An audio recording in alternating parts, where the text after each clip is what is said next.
जय जगन्नाथ सांग मैंने हैप्पी न्यू ईयर 2026 नुआ वर्ष जेहेतु आम कुआडे बुलाबुली करने जाइनु कि पिकनिक भी करूँ से माँ पुओ टिके घरे टाइम स्पेंड करदेलु जेहेतु पुअर स्कूल छुट्टी थिला।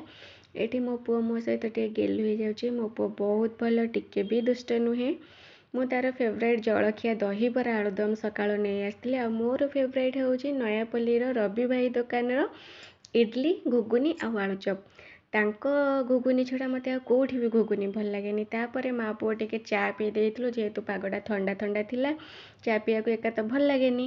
लंच रे कर देइथिली भात डाली आलू भर्ता बैगण भजा साग भजा और बड़ी चूना। जेहेतु मु वेजिटेरियन पुओ भी नॉनवेज बेसी खाएनी।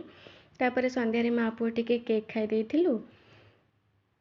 एई वर्षटा समस्तंको पाई मंगलमय हेउ भगवान को पाखरे प्रार्थना करछि। Thank you for watching.